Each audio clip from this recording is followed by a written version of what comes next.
ये पूरी व्यवस्था और आज का जो ये कार्यक्रम है, यह कार्यक्रम आपको आज मार्गदर्शन देने का भी है, पारदर्शी तरीके से सारी व्यवस्थाओं को संचालित करने का भी है, गुणवत्तापूर्ण सब कार्य हो और हमारी संस्थान के द्वारा गुणवत्तापूर्ण उपचार हो, इसको भी सुनिश्चित कराने के लिए आपको सारे विषयों की जानकारी देने का है।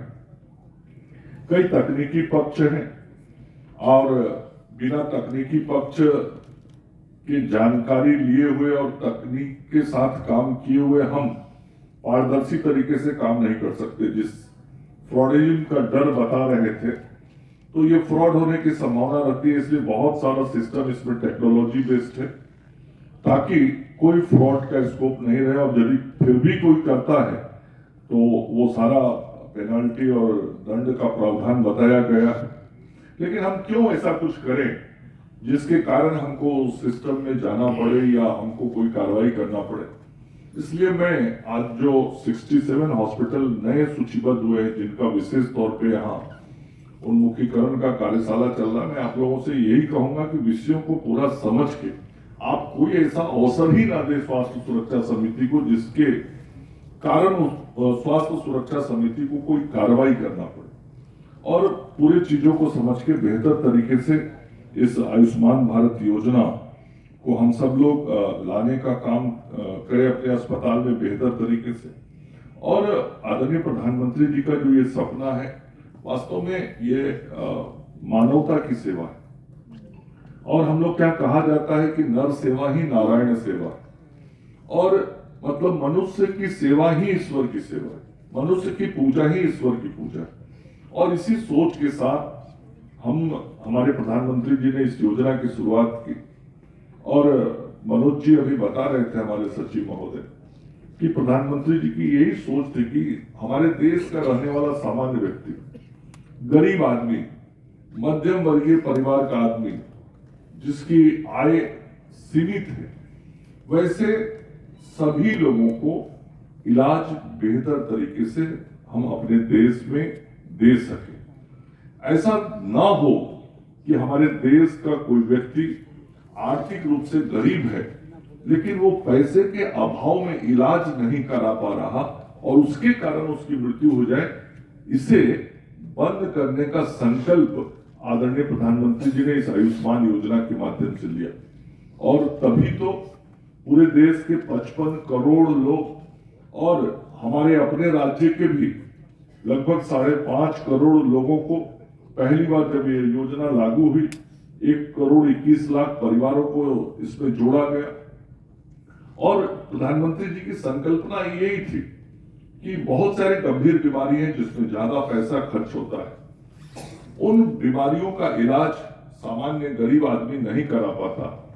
सामान्य गरीब आदमी किसी प्राइवेट हॉस्पिटल में जाने की हिम्मत नहीं कर पाता, वो दूर से ही देख के अस्पताल से आगे कहीं बढ़ जाता है कि मैं तो इस अस्पताल का जो शुल्क है वो दे नहीं पाऊंगा। तो प्रधानमंत्री जी ने और मुख्यमंत्री जी ने इस बात को सुनिश्चित किया कि वो गरीब भले उस अस्पताल का शुल्क नहीं दे पाता हो, लेकिन बिहार की सरकार और भारत की सरकार शुल्क देगी, लेकिन उस गरीब का इलाज जरूर उस अस्पताल में होना चाहिए। यही सोच, और इसी सोच के साथ ये योजना जमीन पर लाई गई। और जैसा मैंने कहा शुरू में 1,21,00,000 परिवार, 5.5 करोड़ इंडिविजुअल्स इनलिस्टेड हुए, वो लाभुक की सूची में आए।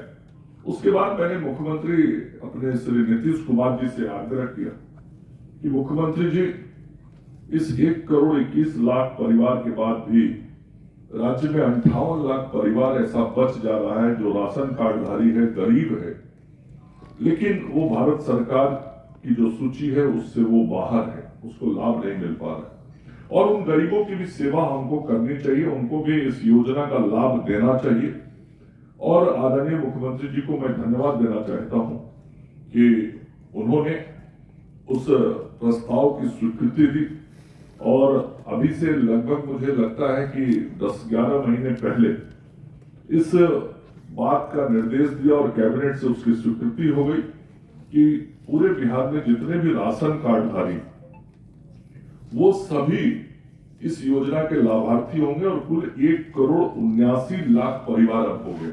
पहले जहां 1.21 करोड़ परिवार था, वहीं अब 1.79 करोड़ फैमिली इसका लाभुक हो गया। और इंडिविजुअल्स जहां 5.5 करोड़ थे, वो इंडिविजुअल भी बढ़ के लगभग 8.5 करोड़ आज इस राज्य के अंदर हो गए। तो राज्य की जो पूरी आबादी है, उस आबादी का लगभग 65 to 70% जो हमारी जनता है, वो आज इस योजना से कवर्ड हो गई है और इस योजना का लाभ हम उन लोगों को दे रहे हैं। मैं जरूर यहाँ हमारे सरकारी अस्पताल के भी कुछ पदाधिकारी दिखाई पड़ रहे हैं। मैं उनको भी कहना चाहता हूँ कि हमारा जो प्रयास है कि हम सभी गरीबों तक आयुष्मान योजना का लाभ पहुंचाएं। यहाँ तो प्राइवेट हॉस्पिटल के लोग आज आए ही, सरकारी अस्पताल के भी जो लोग हैं वो अपने यहाँ लाभुकों को खोज के थोड़ा इस योजना का लाभ दें। कई गरीब लाभुक ऐसे आते हैं जो बेचारा पूरी योजना की जानकारी नहीं रखता, लेकिन हमारे हॉस्पिटल में सिस्टम नहीं बना है। हमारे हॉस्पिटल में जो रजिस्ट्रेशन काउंटर है वही कोई सिस्टम नहीं बना है कि हम आयुष्मान कार्ड भी बना के लाभुकों को देते हैं। लेकिन वो मरीज आता है, इलाज करा के जाता है, हम यदि उससे बातचीत करके उसका आयुष्मान कार्ड बनवा दें, केवल उससे राशन कार्ड पूछना है कि तुम्हारे पास राशन कार्ड है कि नहीं। यदि आपके पास राशन कार्ड है तो आप निश्चित रूप से आयुष्मान योजना के लाभार्थी हैं, चाहे वो प्रधानमंत्री जन आरोग्य योजना हो या मुख्यमंत्री जन आरोग्य योजना हो। तो दोनों में से किसी योजना के आप लाभार्थी हैं और उनको यदि वो कार्ड बना के हम दे दें, उनको इम्पैनल्ड करा दें, तो आपके अस्पताल को भी जो इंसेंटिव मिलता है ट्रीटमेंट का, वो पैसा मिलेगा। उस अस्पताल के विकास में उस राशि का योगदान होगा। डॉक्टर्स को और पैरामेडिक स्टाफ को भी इंसेंटिव देते हैं। तो सरकार के सिस्टम में जो हॉस्पिटल है उनको भी इस पर ध्यान देना चाहिए। प्राइवेट हॉस्पिटल के लोग तो इस काम को करते ही होंगे। और मुझे खुशी इस बात की कि 6 वर्ष हुए इस योजना के। 6 वर्ष में मैंने कहा कि 19 से 22 तक 3 साल ऐसा था जो कोरोना में हम लोगों का बीता, और जितना ध्यान इस योजना के क्रियान्वयन पे देना चाहिए था वो गांव तक हो नहीं पाया, क्योंकि फोकस पूरी तरीके से जान बचाने पर थी, कोरोना से बचाव पर थी। फिर भी अभी तक अपने राज्य में हम सब लोगों ने 20,50,000 लोगों का इलाज बिहार के अंदर कराया है इस योजना से। और अभी तक 2670.78 करोड़, मतलब 2006 फिर से कि ये जो लास्ट फाइनेंशियल ईयर था 24-25, इस एक वित्तीय वर्ष में केवल 1 साल में 1,000 करोड़ रुपए का इलाज बिहार के गरीबों का ये पीएम जय और एमएम जय योजना से किया गया। इतना बड़ा काम हुआ है। ये 1,000 करोड़ रुपया यदि भारत सरकार और बिहार सरकार खर्च नहीं करती तो किसका खर्च होता? गरीबों का खर्च होता। और यही प्रधानमंत्री जी की सोच थी कि गरीबों के पैसे को खर्च नहीं होने देना है, सरकार पैसा खर्च करेगी। मुख्यमंत्री जी की यही सोच थी, इसलिए उन्होंने और लोगों का नाम जोड़ा कि हमारे राज्य के अंदर कोई भी व्यक्ति किसी भी गंभीर बीमारी से गुजर रहा हो और कितना भी पैसा खर्च ना हो, बिना इलाज का नहीं रहेगा। और आज 1,000 करोड़ रुपया केवल 1 साल में खर्च हुआ। और दूसरी बड़ी बात मैं बताना चाहता हूं, आज 3,75,00,000 आयुष्मान कार्ड बन गया है बिहार में, और पूरे देश में आयुष्मान कार्ड बनाने में बिहार आज तीसरे नंबर पे। 1 नंबर तो हम हो ही नहीं सकते, क्योंकि उत्तर प्रदेश की आबादी हमसे दुगनी है, तो हमेशा उत्तर प्रदेश हमसे आगे रहेगा क्योंकि उसकी जनसंख्या ज्यादा है। लेकिन हम दूसरे नंबर पे पहुंच जाए इसके प्रयास किए जा रहे हैं।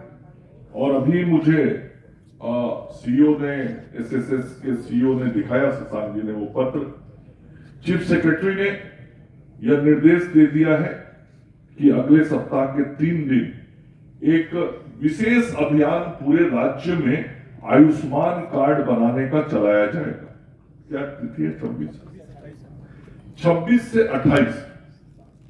26, 27, 28 मई को ये 3 दिन बिहार में पंचायत स्तर तक विशेष अभियान चला के आयुष्मान कार्ड बनाने का काम बिहार सरकार की तरफ से किया जाएगा। इसमें सभी जिलाधिकारी, प्रखंड विकास पदाधिकारी, विभिन्न विभागों के अधिकारियों को चीफ सेक्रेटरी ने निर्देशित किया है कि आप सब लोग लग के गरीबों की सेवा के इस काम को आगे बढ़ाएं और कार्ड और बनाने का काम करें।